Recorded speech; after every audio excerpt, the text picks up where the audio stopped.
Dire qu'au nom de Jacques Martial et Florence Berthoud, je vous accueille aujourd'hui au cœur de la Grande Halle pour ces 5e rencontres nationales Culture et Innovation. Ces rencontres, nous les avons déjà accueillies en 2012 et ce n'est pas anodin. Le parc de la Villette est ce lieu assez unique qui concentre de très grands établissements culturels mais aussi de multiples espaces de vie culturelle. Le succès de ces rencontres qui nous réunissent aujourd'hui prouve à quel point nous partageons la certitude que la révolution numérique est une opportunité formidable plus qu'une menace. Une opportunité d'expérience culturelle réinventée, où l'innovation a toute sa place, puisque c'est le thème de cette journée. Nos publics, aujourd'hui, ne sont plus seulement des spectateurs ou des visiteurs, mais ils deviennent des producteurs et des éditeurs de contenu. Nos publics consomment, si je puis dire, nos programmations culturelles in situ, mais aussi virtuellement et de plus en plus en mobilité et en partage. À l'heure où mobilité et interactivité modifient fortement notre environnement, un établissement public comme le nôtre et comme les vôtres se doivent d'intégrer très vite ces évolutions. De notre côté, à la Villette, nous nous appuyons sur 3 axes fondamentaux que sont la gratuité, l'accessibilité pour tous et la mobilité. L'an dernier, dans cet établissement, nous avons conduit une étude de positionnement de médias global et notre orientation est clairement aujourd'hui de créer un territoire digital unifié du parc par reflet à ce territoire physique qu'est le parc de la Villette. Cela passe par de nombreux chantiers que je ne vais pas vous détailler, mais de mon côté, je pense qu'il y a énormément dans ces chantiers d'enjeux de type d'organisation en interne. L'idée de repenser un peu le rôle de chacun en interne, dans chacun de nos établissements, je trouve, et chaque salarié, porteur de contenu, peut devenir aussi un contributeur, au même titre que nos publics sont devenus contributeurs. Voilà, c'est un peu tout pour ce mot d'introduction. Je vous souhaite surtout une très belle journée, riche d'échanges et passionnante. Voilà, Pierre-Yves, c'est à toi.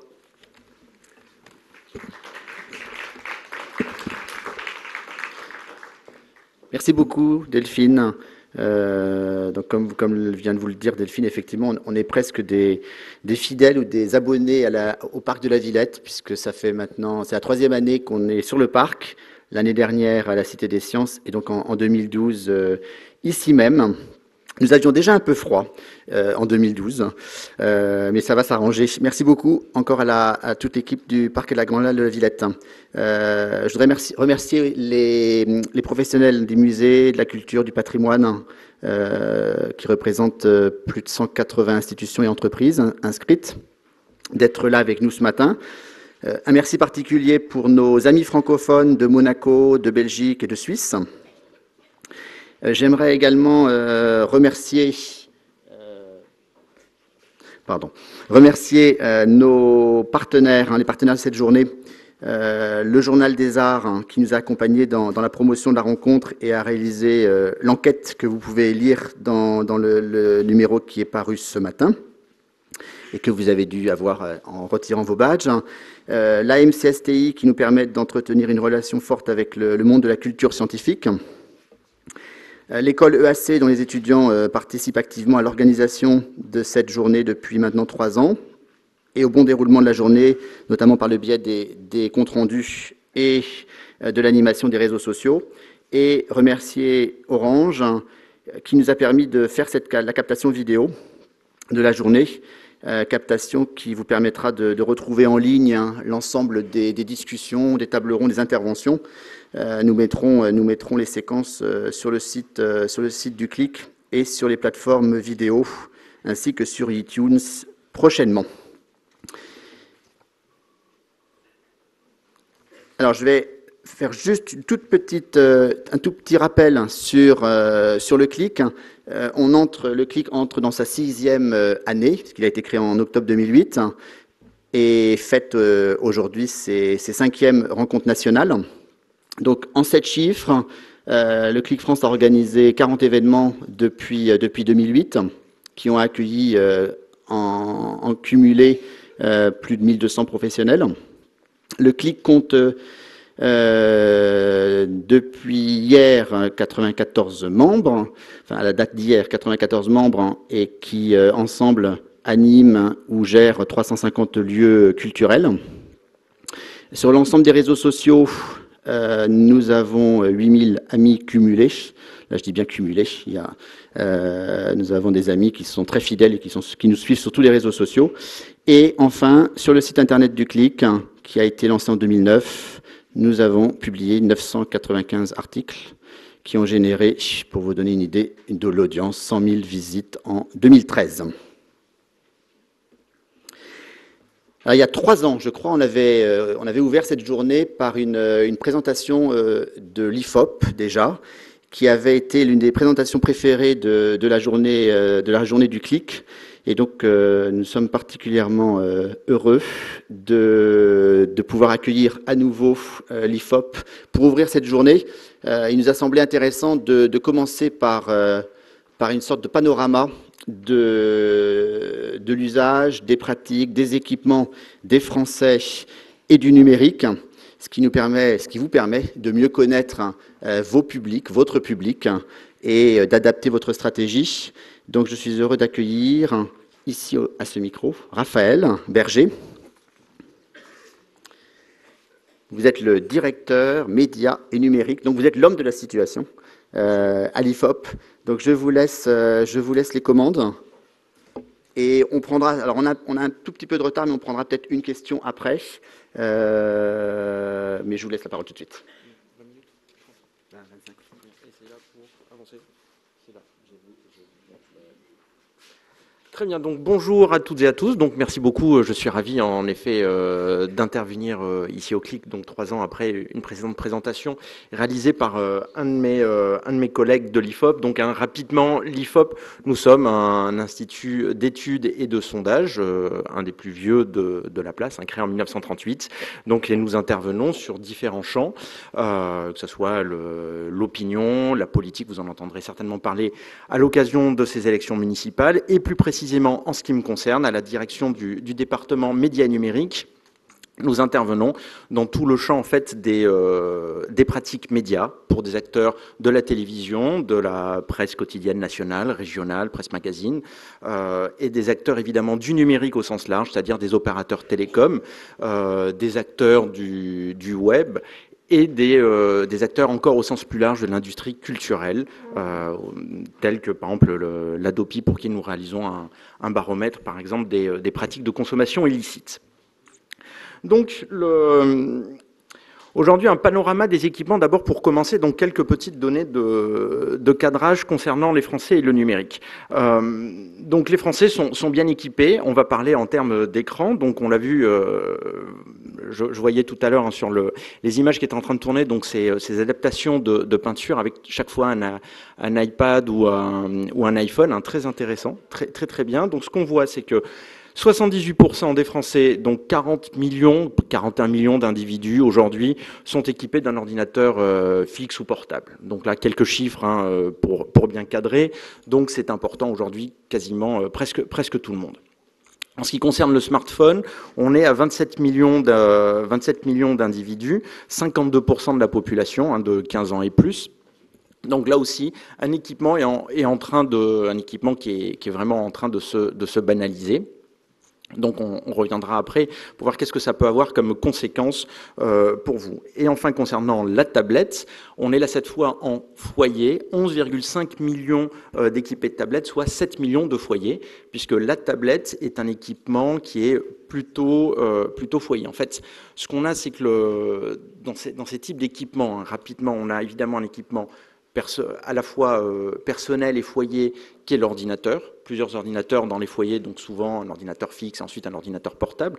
Le smartphone est un équipement individuel, et la tablette est un équipement qui est un peu mixte, qui se veut portable, dans le sens où on peut effectivement la transporter de pièce en pièce, qui peut être nomade. Je voyais tout à l'heure ma voisine évidemment en train de sortir son iPad pour éventuellement prendre en note la journée. Donc c'est quelque chose de nomade, mais plutôt à usage professionnel, mais qui a plutôt tendance à être au sein du foyer. Traditionnellement, on va dire que c'est la tablette sur le canapé, avec laquelle, par exemple, on va tweeter en regardant la télévision. On en parlait ce matin dans le 7-9 de France Inter, 90 millions de tweets sur la social TV. Donc, un équipement relativement mixte, ce qui veut dire qu'il y a a priori relativement peu de gens qui vont aller visiter un musée avec une tablette dans leur sac, mais a priori avec leur smartphone pour prendre des photos. Cet équipement, il permet évidemment d'accéder à Internet, il ne cesse de progresser. Donc l'accès à Internet, je pense que là, on le sait tous, on le voit tous, il ne cesse de progresser. Aujourd'hui, 81% des individus, 44 millions d'individus ont Internet à domicile. Donc là, on est sur les 12 ans et plus. Donc c'est une très grande majorité. Et c'est un équipement qui continue de progresser. Comme vous le voyez, on était à 78% en 2012. Donc chaque année, on gagne quelques petits points de progression et on atteindra, je pense, dans quelques années, 90-95%. Il y aura toujours quelques résistants, comme pour la télévision, où on est à peu près à 96% de foyers équipés. Donc il y aura toujours quelques résistants. Concernant donc l'accès à Internet par téléphone mobile, donc ce qu'on appelle les mobinotes, deuxième point important, on est à 37%, donc vous voyez, il y avait 52% de smartphoneurs, 37% d'équipés, donc il y a 20 millions sur 27 millions de mobinotes, c'est-à-dire que toutes les personnes qui ont un smartphone ne sont pas nécessairement des mobinotes, donc n'accèdent pas toujours à Internet via leur téléphone mobile. Et enfin, concernant ce qu'on appelle les tableaux-notes, notre dernière catégorie, là par contre, quand vous avez une tablette, c'est pour aller sur Internet, donc on est à 21%, il y a toujours des petits écarts, donc une tablette, ça sert à aller sur Internet, parce que sinon, ça ne sert pas à grand-chose. Et donc là, une progression aussi assez forte, donc vous le voyez en rouge, pareil pour le smartphone, on peut évidemment s'attendre à ce que le développement de l'Internet sur smartphone se développe et suive petit à petit la courbe de l'Internet fixe. C'est une question évidemment de temps, mais a priori, dans quelques années, on peut s'attendre dans 4-5 ans, à avoir certainement 50, 60, 70%, on verra, de personnes qui ont accès à Internet sur leur téléphone portable. Cela dit, il y a toujours une fracture numérique, hein, vous savez, le terme existe depuis un certain temps. Cette fracture numérique, elle existe toujours, et éventuellement, enfin même encore pour l'équipement fixe, l'Internet fixe. Donc les moins équipés sont évidemment les personnes qui sont plutôt âgées, qui ont plus de 70 ans, et qui sont aussi non diplômés, qui vivent seuls avec des bas revenus. En fait, de manière générale, pour toutes les logiques d'équipement, vous avez une sorte de croisement entre l'âge sur les équipements technologiques, évidemment, plus vous êtes jeune, plus vous êtes équipé, et un niveau de diplôme qui contrebalance cet effet d'âge. Évidemment, plus vous êtes diplômé, plus vous avez tendance à vous équiper. Ce qui fait qu'un vieux cadre, un cadre à la retraite de 70 ans, a de fortes chances d'être équipé en tablette, alors que peut-être un jeune ouvrier ne sera peut-être pas, aura moins de chances d'être équipé en tablette. Donc les deux effets ont tendance à se contrebalancer. Donc aujourd'hui, les dernières personnes qui sont, enfin les 20% qui sont peu équipés en Internet, en ordinateur, ce sont plutôt donc des personnes qui cumulent ces handicaps, c'est-à-dire plutôt âgées et faibles revenus, vivant seuls, non diplômés. Concernant les autres équipements, concernant la tablette, on est dans un univers plutôt de jeunes, plutôt des 18-24 ans, plutôt cadre sup, plutôt revenu élevé, plutôt francilien.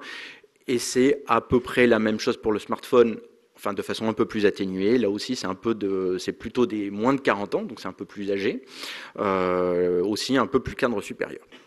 Voilà donc pour quelques cadrages très simples sur ces équipements clés. Donc ce qui veut dire qu'aujourd'hui, les gens qui vont aller dans les musées sont plutôt équipés smartphone, ils ont accès à Internet. Éventuellement, ils peuvent vérifier des choses sur leur smartphone en voyant une œuvre, hein, donc c'est-à-dire qu'ils peuvent très bien, ils vont la photographier, ils vont peut-être la mettre directement la photo sur leur page Facebook ou sur un autre réseau social, par exemple, même si c'est interdit de prendre des photos dans les musées, évidemment ils le font, comme Beyoncé devant au musée d'Orsay, par exemple, ou Shakira, je ne sais plus quelle star récemment. Ils pourront accéder aussi, éventuellement, à des données complémentaires, à des informations sur les œuvres, s'ils le souhaitent, via leur accès à Internet. Mais on va y revenir. Ensuite, pour continuer ce panorama rapide des équipements, on parle aussi beaucoup de télévision. Est-ce que la télévision connectée, connectable, qu'est-ce que c'est? Alors, très rapidement, aujourd'hui, l'accès à Internet se développe. Il n'y a pas que l'ordinateur pour accéder à Internet. On parle aussi de télévision connectable, enfin connectées, qui peuvent accéder directement à la télévision, enfin à Internet, excusez-moi, au-delà, enfin sans passer directement par l'interface de votre opérateur type Orange SFR. Je vais passer assez vite parce qu'en fait c'est assez incompréhensible, dans le sens où les consommateurs ne comprennent pas. Toutes les télévisions aujourd'hui vendues sont connectables, 98% donc de télévision aujourd'hui d'équipements de télévision. La majorité des télévisions sont connectables, mais seulement 17% des Français en ont conscience. Ce qui veut dire qu'aujourd'hui, cet accès Internet sur la télévision, c'est une sorte de vieux serpent de mer, on en parle depuis toujours, de se dire tout le monde a un écran dans son salon, on peut accéder à Internet directement. C'est un peu plus compliqué parce qu'on a essayé de naviguer avec votre télécommande sur Internet. Aujourd'hui, c'est pas encore complètement au point. Donc, juste pour vous dire qu'il y a une sorte de flou, mais effectivement, c'est en train d'arriver. Donc, il y a une compréhension complexe de la part des téléspectateurs. Et enfin, un dernier point concernant l'équipement sur l'accès Internet. L'accès Internet, ce n'est pas que la télévision, ce n'est pas que le smartphone, ce n'est pas que les écrans que nous avons vus là aussi dans les petites images sur les peintures, c'est aussi les jeux vidéo. Les consoles de jeux vidéo sont des consoles de plus en plus connectées et permettent d'accéder à Internet. Donc cet accès à Internet, il est de plus en plus présent au sein du foyer par de plus en plus de moyens différents. La console de salon classique, la vieille Nintendo Wii, la Wii de Nintendo par exemple, qui traînent dans le salon, 63% des foyers équipés, 17 millions de foyers équipés, la console portable, 41% des foyers, 10,9 millions d'individus qui en possèdent une. Ce que cela veut dire, c'est qu'aujourd'hui, le jeu vidéo est une pratique complètement banalisée. C'est une pratique qui concerne tous les Français. Le jeu vidéo est même en tant qu'industrie culturelle, une industrie qui est en train d'être légitimée, et c'est passé par les musées. Je pense à l'exposition, alors qui est actuellement pas très très loin à la Cité des Sciences à la Villette. Il y avait eu l'exposition au Grand Palais qui permettait l'histoire, Game Story, l'histoire des jeux vidéo, et de s'en rendre compte qu'on pouvait jouer à des jeux vidéo déjà il y a 35 ans. C'est aussi au Conservatoire des Arts et Métiers il y a quelques années. Et effectivement, c'est une pratique aujourd'hui qui est banalisée puisque 66% des Français sont des joueurs. Et les joueurs, ce ne sont pas uniquement des jeunes, vous avez 80% des 15-24 ans, mais aussi 66% des 35-49 ans. Donc c'est important. Et tout simplement, ces joueurs, donc ce sont des joueurs, ce qu'on appelle sur des petits jeux. Ce sera sur le téléphone. Vous avez certainement vu dans le métro des gens jouer à Candy Crush. Vous savez, un petit jeu très addictif et un peu bébête, mais on y a tous, certainement dans cette salle, a priori, on aurait tous une bonne partie à dû y jouer au moins une fois dans sa vie, sinon testez-le, c'est important, c'est un fait sociétal important. Et 44% des joueurs aussi en plus de 35 ans, donc aujourd'hui, le jeu, ce n'est pas uniquement une pratique de jeunes, d'adolescents. Qu'est-ce que ça veut dire derrière cette pratique de jeux vidéo? C'est qu'on assiste finalement à on rentre dans une société du jeu, une société ludique. Donc la compréhension même de notre société, ou l'apprentissage, passe par le jeu. On a parlé, par exemple, de serious game, l'idée qu'on peut apprendre par le jeu. Les sites d'information, par exemple, certains sites type Le Monde ou Le Figaro, je crois que c'était Le Monde, enfin, peu importe, peuvent développer aussi des sortes de jeux vidéo intelligents pour essayer de comprendre, par exemple, des phénomènes d'actualité, ou bien vous êtes un petit jeu de simulation, vous êtes président de la République, faites vos choix économiques et regardez si vous menez votre pays à la banqueroute ou si vous le désendettez. Et le jeu permet de se mettre en situation, donc c'est une nouvelle façon aussi d'apprendre la société par sa propre expérience. Donc c'est quelque chose finalement d'assez subjectif, mais ressentir pour comprendre. Donc ça c'est important, ce qui fait aussi que certains musées se mettent aussi à développer une approche par le jeu, à développer des petits jeux vidéo par exemple sur smartphone, puisque puisque les visiteurs sont des internautes sur leur smartphone, pour par exemple avoir un nouvel apport de la visite, quelque chose d'un peu plus ludique, particulièrement plutôt pour des jeunes publics. Donc, rapidement, les usages. Donc, une fois qu'on a ce petit panorama des équipements, les usages, qu'est-ce qui change aujourd'hui, qu'est-ce qui peut changer demain? Donc, premier point, là, c'est à la fois aujourd'hui et un peu demain, c'est l'essor de la 4G. Donc, vous en avez peut-être entendu parler, certainement vous avez vu beaucoup de campagnes de publicité autour. Donc la 4G, c'est l'accès Internet très haut débit sur votre téléphone mobile, ce qui fait que logiquement, si vous avez un téléphone 4G, un forfait 4G, et si ça marche bien, vous avez même un débit meilleur sur votre smartphone que sur votre Internet fixe avec de l'ADSL que vous avez à votre domicile ou à votre travail. Et c'est vrai que quand ça marche bien, c'est effectivement ça. Aujourd'hui, on a 3 millions d'abonnés 4G, 3-4 millions à peu près. Donc c'est à la fois beaucoup, pour quelque chose finalement qui a été lancé il y a moins d'1 an, c'est à la fois pas beaucoup, puisqu'on a moins de 10% du parc de smartphones environ. Moi je trouve ça beaucoup, parce que c'est rapide, et surtout que ça va se développer très rapidement. Et qu'est-ce que ça va changer? Ça veut dire que l'Internet mobile va être vraiment démocratisé, que les pratiques Internet mobile vont vraiment progresser, et que l'Internet mobile va vraiment devenir la norme. Donc, et ce ne sera pas l'Internet fixe. Et donc ça va être vraiment, je pense, d'ici 2-3 ans, l'idée qu'on a toujours Internet avec soi, qu'on peut télécharger un film en quelques minutes sur son téléphone mobile, qu'on peut regarder une vidéo en streaming quand on veut, en permanence, même dans le métro, puisqu'on peut recevoir Internet dans le métro. Et ça, c'est important. Deuxième point, deuxième état des lieux, donc c'est e-commerce, le m-commerce qui poursuivent leur croissance, donc ça c'est important aussi, on achète de plus en plus par Internet, c'est 45 milliards d'euros en 2012, donc ça a progressé de 20%, enfin 19% par rapport à 2011, 33 millions de cyberacheteurs, 77% des internautes achètent sur Internet, 14% achètent en ligne au moins une fois par semaine, on achète aussi. On commence à acheter sur son smartphone 4,6 millions d'acheteurs. 4,6 millions d'acheteurs, donc c'est aujourd'hui moins de 2%. C'est certes peu, mais ça passe déjà 1 milliard d'euros. Et là aussi, ça va se développer, puisque traditionnellement, au début, on a toujours un peu peur d'acheter sur Internet, donc on commence à acheter sur Internet. Par exemple, on va acheter un livre, on va acheter un billet de transport. Puis ensuite, ça se banalise et on commence à se rendre compte qu'on peut acheter tout, on peut acheter des vêtements, puis on finit par acheter des chaussures, qui est un peu peut-être le produit qu'on souhaite essayer, mais qui est le produit un peu ultime de l'achat sur Internet. Et on va vivre à peu près la même chose sur le smartphone. Évidemment, au début, on a un peu peur, est-ce que c'est sécurisé, etc. Et ça devrait se développer pour des petits achats impulsifs, de plus en plus, type les ventes privées. Vous avez 2 heures pour acheter, vous savez qu'à 9 heures du matin, c'est fini. Donc, effet smartphone ou tablette, parce que c'est plus long d'allumer sur l'ordinateur. Et on est à 87 € environ par transaction. Qu'est-ce que ça pourrait changer pour vous cet achat sur Internet, c'est que les smartphones et les tablettes sont de plus en plus utilisés. Quand on en possède une, on l'utilise fréquemment pour préparer ses achats. Ça veut dire qu'on va rechercher des informations plus précises sur un produit, je dirais sur un produit ou sur un service. Donc évidemment, aller sur le site Internet d'un musée, regarder les horaires, le type d'exposition, enfin des données simples qu'on souhaite évidemment facilement accessibles en un clic. Je lisais tout à l'heure dans une des revues qui était distribuée à l'entrée que le site du Centre Pompidou, alors je ne sais pas s'il y a des gens du Centre Pompidou, mais ce n'est pas moi qui le dis, c'est l'article, est relativement complexe et peut-être ne présente pas nécessairement les données les plus simples, type le catalogue ou les horaires, ou en quelques clics. C'est un choix fort de la direction, c'est ce que précise l'article. Attention, on recherche peut-être des informations précises sur un produit-service. On veut trouver des idées. Donc ça peut être évidemment le smartphone, la tablette, cet accès Internet pour se dire j'ai envie de visiter un musée, par exemple.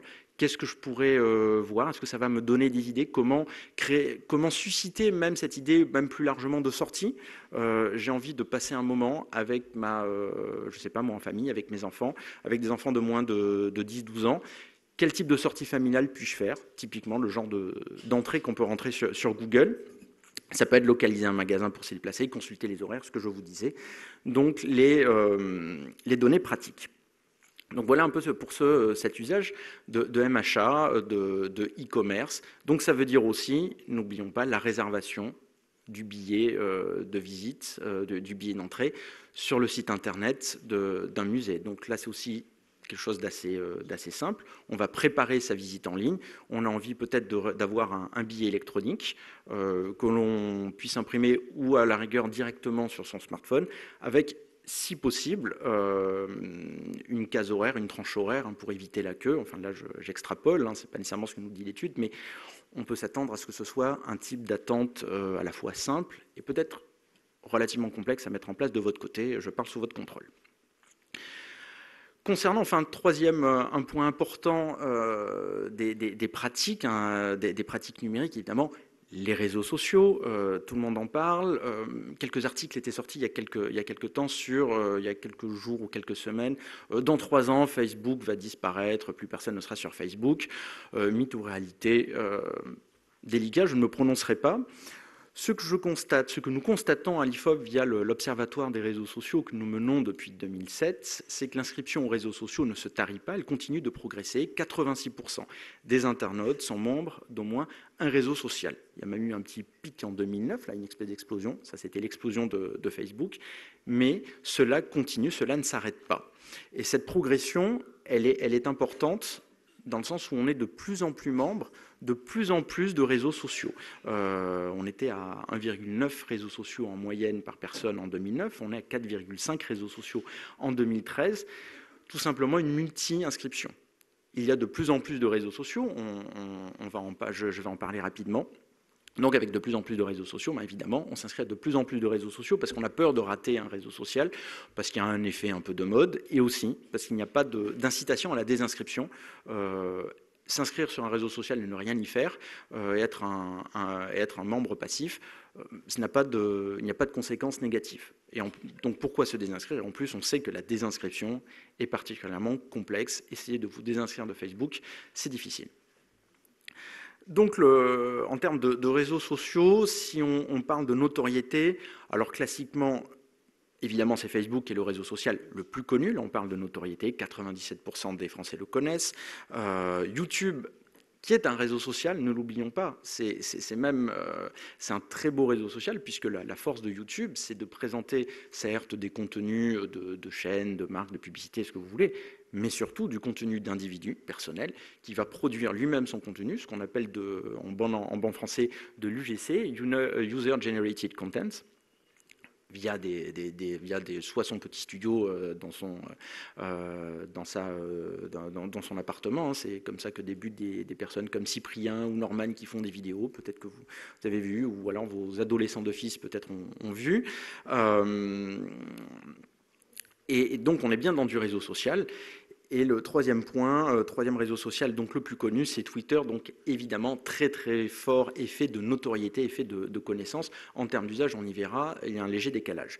En termes d'inscription, ce qui n'est pas nécessairement l'utilisation, c'est aussi Facebook qui est le réseau social sur lequel on est le plus inscrit. 63% des Français ont un compte Facebook, et on va voir que ça progresse. Le deuxième, c'est Copain d'avant, qui a légèrement progressé. Même, on ne se désinscrit pas de Copain d'avant, mais on ne l'utilise plus. Vous allez le voir. Et le troisième, ça c'est très intéressant, c'est Google+. Finalement, on n'en parle pas tant que ça, mais Google+, vraiment progresse. Et ils sont en train de... Enfin, la pieuvre Google est en train peut-être de réussir son pari d'avoir un réseau social qui fonctionne bien.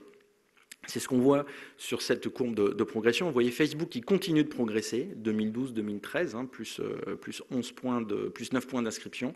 Google+, qui vraiment décolle, et Twitter aussi, qui n'est plus dans le phénomène de niche, 17% d'inscrits, ça commence à être fort, mais qui n'est pas non plus un phénomène massif. On n'est pas à 50% ou 60% des Français. Donc c'est toujours la complexité d'avoir un discours médiatique, évidemment de journalistes qui sont sur tous les réseaux sociaux ou de marketeurs, dont je fais partie, où évidemment on suit tous ces réseaux sociaux, et peut-être de réalité de la population française, qui certes le connaît, on a entendu parler, mais qui n'est pas nécessairement un utilisateur.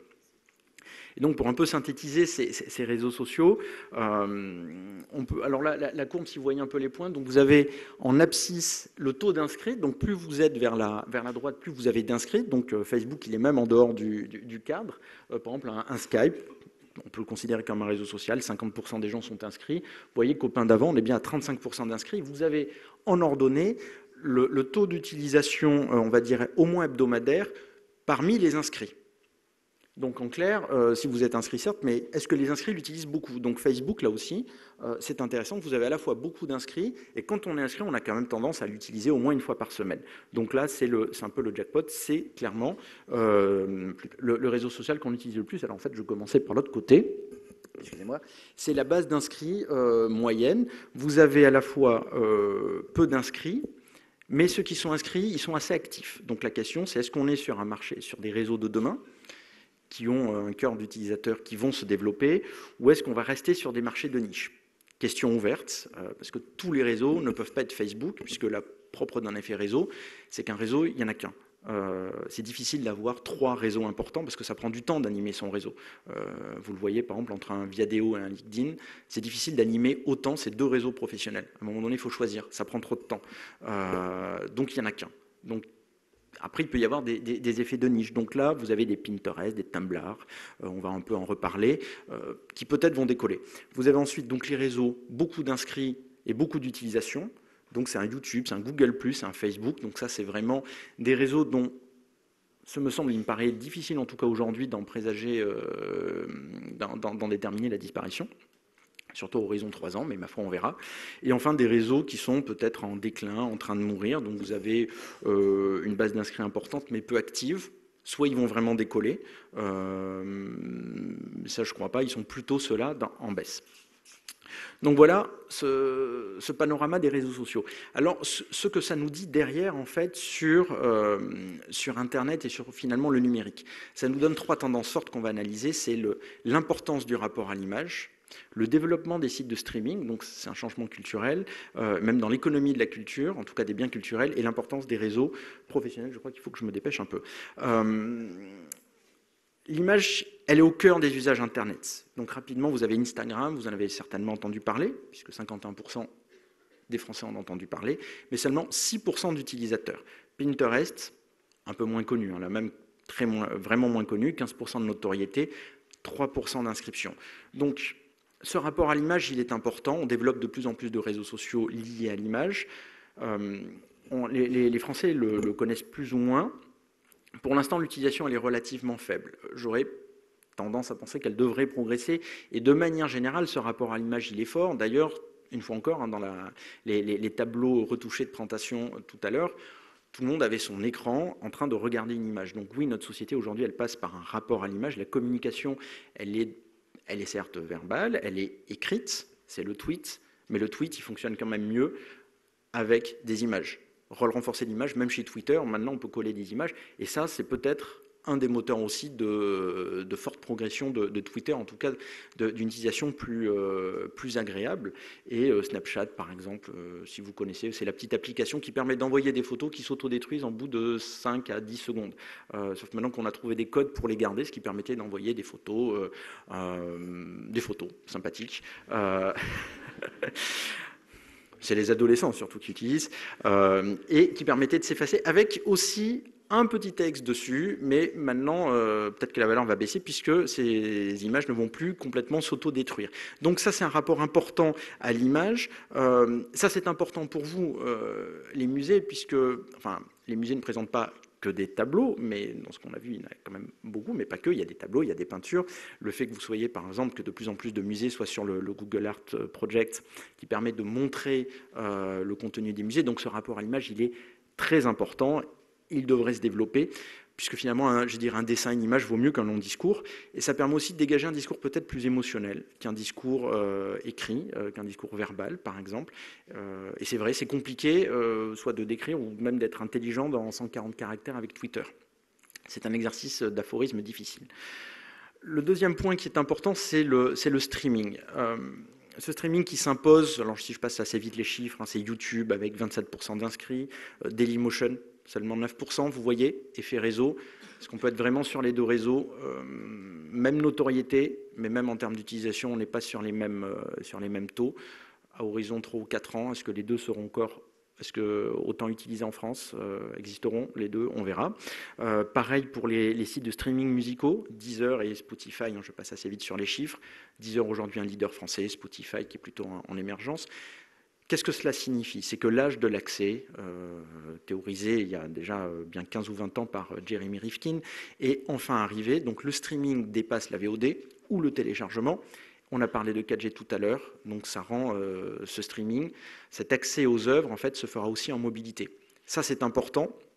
Alors ça vous concerne peut-être moins, mais c'est important parce que le marché de l'industrie culturelle, qui était l'achat d'un bien, aujourd'hui passe, après ça a été un bien dématérialisé, hein, c'était par exemple pour la musique particulièrement le morceau de musique à 99 centimes d'euros, l'album à 9,99. Ça c'était le prix d'Apple, d'iTunes, qui a créé le prix du marché. Aujourd'hui on n'est même pas à 10 euros un album, on est à 10 euros un abonnement avec un accès limité. Ça, c'est important parce que c'est un vrai changement de modèle économique. Ce qui est important, c'est l'accès. Le producteur, le producteur n'est juste qu'à fournir du contenu. Et lorsque vous avez accès à des millions de titres en streaming, par exemple, je pense à la musique, mais c'est aussi vrai pour la vidéo, quelle est la valeur marginale du titre supplémentaire? Lorsque vous achetez accès à 10 millions de morceaux de musique, quelle est la valeur du 10 millions unième morceau? A priori, sa valeur, elle est quasi nulle. Là, c'est mathématique. Sa valeur marginale est proche de zéro. Donc ça peut poser des problèmes économiques. Et d'ailleurs, c'est assez compliqué pour les acteurs de la production culturelle, mais une fois encore, ça c'est moins votre cas. Pour vous, le numérique n'est pas un risque, c'est vraiment une opportunité, comme cela a été dit en introduction. Et juste pour finir, enfin sur ce point de l'accès au streaming, le fait qu'on est plus dans l'accès et pas dans la possession, c'est vrai complètement pour la musique. C'est en train de se passer pour la vidéo, hein, la VOD va diminuer, le DVD devrait disparaître, je pense, enfin devenir un produit de niche avec l'arrivée des vraies offres de streaming VOD à l'automne, avec l'arrivée de Netflix en France, vous en avez certainement entendu parler, ou les offres d'Amazon, ce qu'on appelle des OTT, des gens qui vous vendent directement des offres. OTT, c'est over the top en franglais, des personnes qui vous vendent directement du contenu sans passer par des médias, des intermédiateurs. Même si c'est un peu hors champ, n'oublions pas, gardons en tête que ceci devrait aussi, je pense, à moyen terme, concerner le monde de l'édition. On peut très bien imaginer un accès illimité à des livres, que ce soit par éditeur, par une offre Google Play par exemple, qui ne soit plus à l'unité, mais en accès illimité. Bouleversement économique à prévoir. Et enfin, pour finir, l'individu qui apprend à se gérer en tant que propre marque, ça c'est le développement des réseaux professionnels, LinkedIn, Viadeo par exemple, en termes de notoriété, donc LinkedIn et Viadeo sont plutôt au coude à coude. En termes d'utilisation, on est aussi relativement proche. Intéressant, c'est vrai qu'on en parle beaucoup. Attention, objectivons les faits aussi, tout le monde n'est pas sur un réseau social professionnel. Cela dit, ce que ça signifie derrière, c'est que la validation par les pairs, elle est nécessaire pour valoriser son profil professionnel, je dirais pour valoriser et pour valider même son profil professionnel. C'est une visibilité individuelle qui est nécessaire, puisqu'on sait que de toute manière, on ne fera pas carrière dans une entreprise toute sa vie. Et on est un peu dans une sorte de self-branding de chacun, qui passe aussi par les autres réseaux sociaux, par le compte Twitter, par son Facebook. Donc c'est vraiment une mise en scène de soi. C'est typiquement le phénomène selfie, donc la photo qu'on prend soi-même, puisque même Obama fait des selfies. Alors qu'a priori, il n'en a pas besoin, il a beaucoup de followers sur Twitter.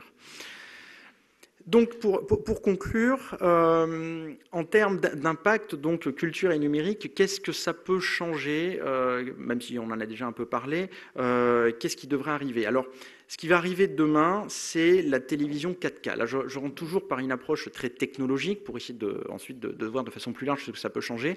Alors, la télévision 4K, c'est la télévision en très très haute définition. Ça peut même être des écrans incurvés. C'était un des produits, c'était une des annonces phares du Consumer Electronic Show de Las Vegas, qui est un peu qui est votre équivalent, mais à Las Vegas au niveau international pour l'industrie électronique mondiale. Voilà. C'est ça, toute proportion gardée. C'est comme ça. C'est pareil. Et ce qui est important, c'est se dire que c'est une technologie. Là, j'ai repris, c'est intéressant, je dirais les verbatims des sites internet, des publicités. Donc, une technologie d'image intelligente qui analyse et améliore les images, qui accentue les détails, enrichit les couleurs. Les tons de la peau semblent également plus naturels. bon, ça c'est merveilleux, toujours ces termes, hein, c'est comme vous savez les shampoings qui vous rendent, qui rendent les hommes ou les femmes vraiment plus belles, plus naturelles. Devenez vraiment vous-même, hein, vous savez, ça c'est un discours du marketing classique, une sorte d'impératif absurde. On ne peut pas être devenez vous-même, c'est un oxymore, on ne peut pas y répondre. Ce que ça dit derrière, c'est que finalement, cette image parfaite, est-ce qu'elle n'est pas plus vraie que la réalité? Et c'est vrai que pour avoir en effet vu des tests de télévision 4K très haute définition, c'est assez troublant. C'est vrai que l'image commence à être parfaite. C'est même assez, je dirais, d'un point de vue purement personnel et subjectif, ça en devient même laid, puisque l'intérêt au cinéma, c'est aussi parfois de pouvoir contrôler l'image, contrôler la qualité de l'image, de contrôler le grain d'une photo. C'est pas toujours bien d'avoir une photo parfaite. Parfois, un gros grain, ça fait partie du jeu aussi. Et donc, cette image plus vraie que la réalité, elle peut commencer à poser une vraie question de rapport à la réalité, puisque finalement, si l'image est plus belle que la réalité, est-ce que la réalité ne sera pas affadie après l'expérience d'un tel écran? Alors, il y a un ouvrage qui est sorti au mois de septembre d'un philosophe qui s'appelle Stéphane Vial, qui s'appelle L'être et l'écran, qui est très intéressant, qui analyse justement ce rapport au numérique via l'écran, puisqu'aujourd'hui, notre rapport au numérique, il passe par l'écran, qui parle d'ontophanie, donc terme philosophique pour dire finalement la façon dont le monde nous apparaît, que le numérique est une ontophanie, l'écran est une ontophanie, nous permet de percevoir le monde.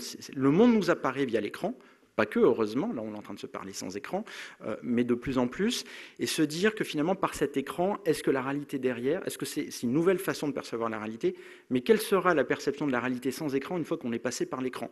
Typiquement, c'est les questions qu'on peut se poser, donc c'était le cas par exemple de Révélation au Petit Palais, donc avec le partenariat de Samsung qui présentait des œuvres sur écran sur lesquelles on pouvait zoomer.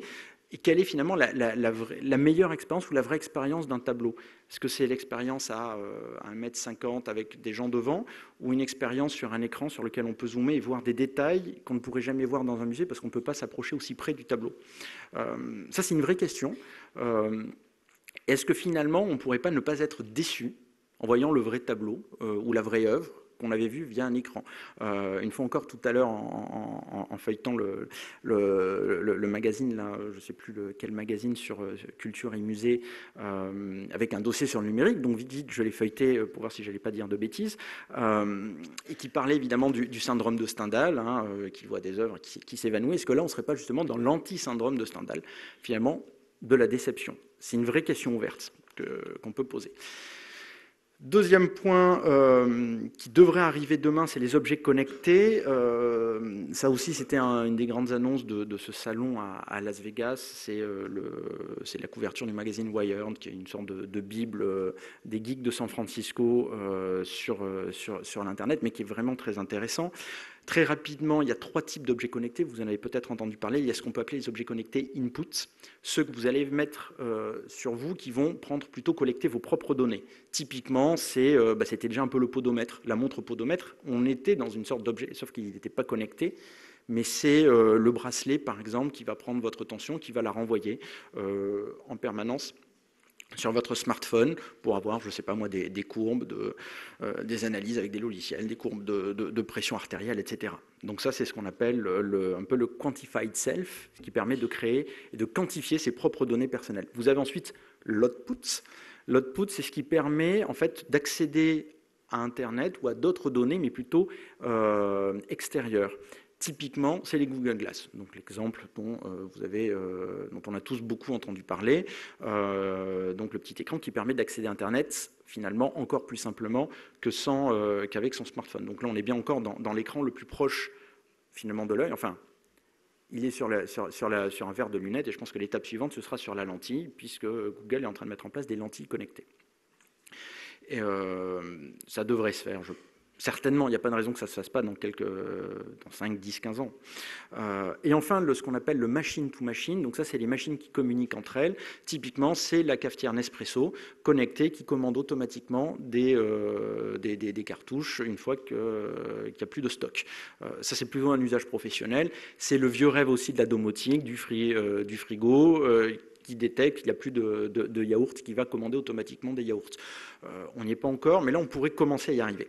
Donc, qu'est-ce que ça peut changer pour vous aujourd'hui? Rapidement, on a beaucoup parlé, en effet, des Google Glass. Est-ce que ça pourrait être une expérience nouvelle du musée?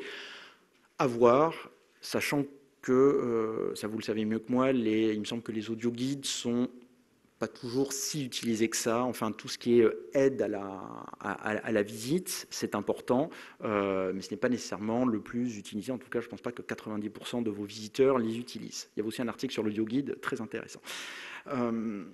Donc finalement, les 2 dernières pages, parce que je crois que j'ai été trop long, ce que ça devrait changer sur la visite. Donc avant la visite, via ce numérique, la préparation sera toujours plus avancée en ligne. On en a parlé, c'est réservé en ligne. Déjà, c'est d'avoir l'idée d'aller visiter un musée, c'est de choisir le musée, de choisir le type d'exposition qu'on peut voir, de savoir si ça correspond à ses goûts. Donc c'est réservé en ligne, c'est vérifier l'amplitude horaire, c'est préparer son parcours au sein du musée.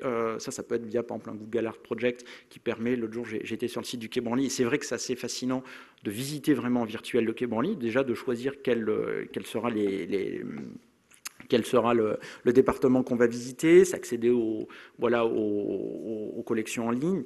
Pendant la visite, c'est accéder à plus de contenu, donc c'est se dire, est-ce qu'on n'aura pas un contenu plus interactif à partir du moment où on a un smartphone, peut-être une tablette. C'est par exemple là aussi, je dirais juste à côté, la Cité de la musique pour sa prochaine exposition Great Black Music, qui va distribuer à l'entrée smartphone ou tablette. Il faut se dire qu'a priori, dans quelques années, ce ne sera même pas la peine de les distribuer, puisque tout le monde sera déjà équipé. Donc ça c'est bien, ce sera une économie pour vous. Pas la peine de fournir ce matériel.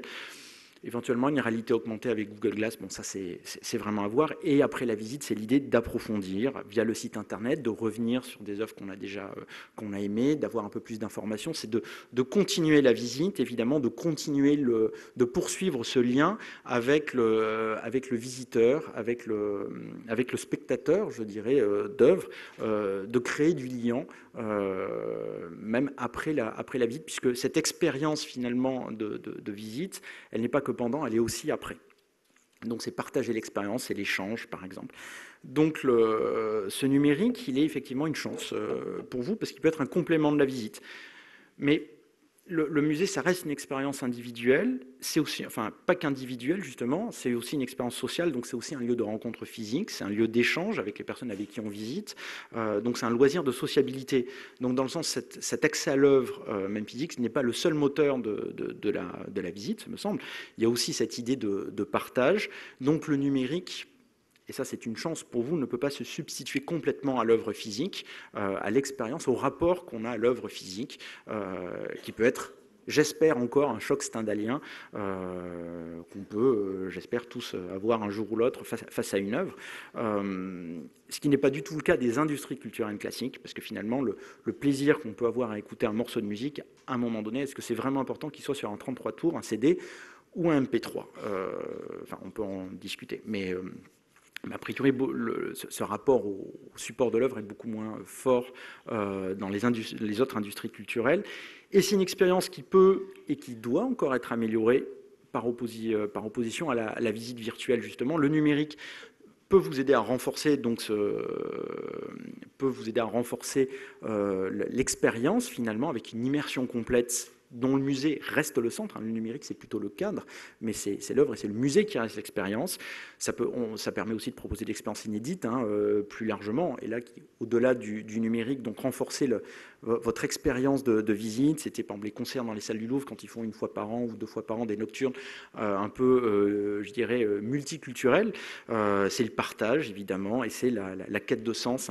La visite au musée procure plus aussi que l'accès aux œuvres. Il y a aussi une valorisation sociale, il y a une sorte de self-accomplishment, et aussi un besoin de compréhension et de culture, j'espère. Merci beaucoup pour votre attention. Je crois que j'étais un peu long. Je suis désolé, j'étais trop long.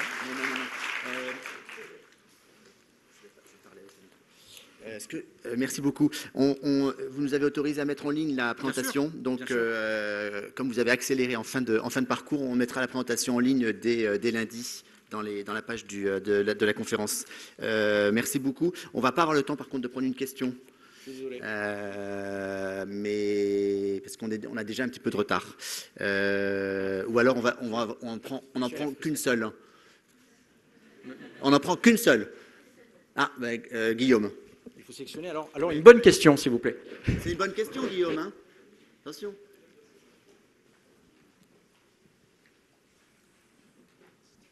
Merci, donc Guillaume du Congé Audiovisite. J'en profite pour fermer la parenthèse que vous avez ouverte sur l'audioguide, pour dire que je n'ai pas lu l'article du Journal des Arts, mais que l'audioguide est souvent relativement peu utilisé s'il est payant et cher, et qu'il est très utilisé s'il est gratuit. Je ferme la parenthèse.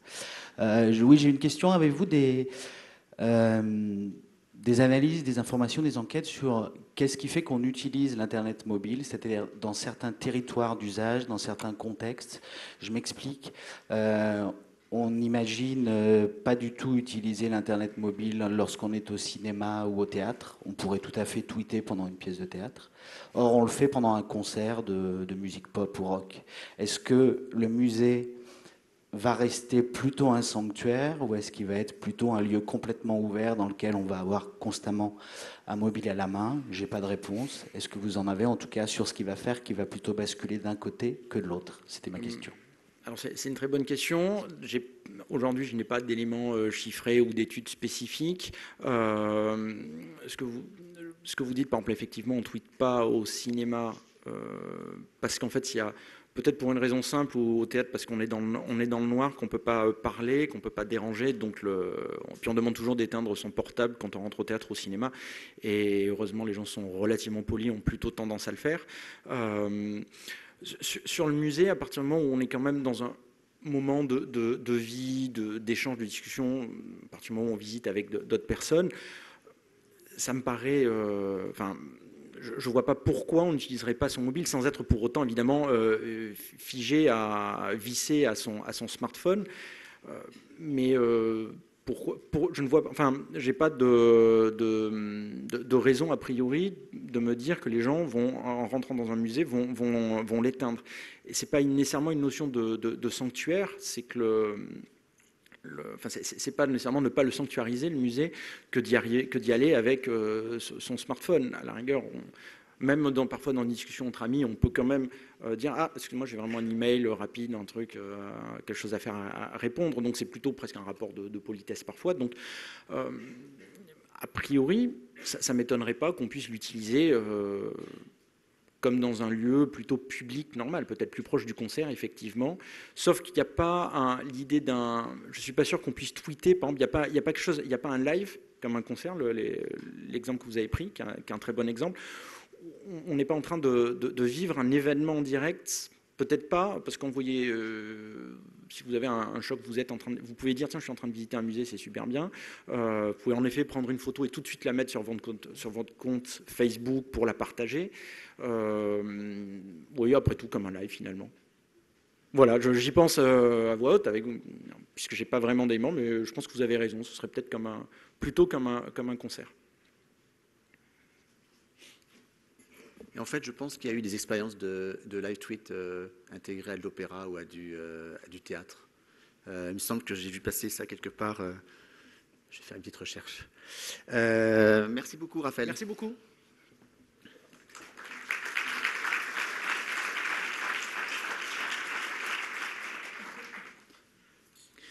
Donc, je vais faire en fait la deuxième intervention. Alors, avant, pardon, j'ai oublié de vous citer tout à l'heure l'auteur des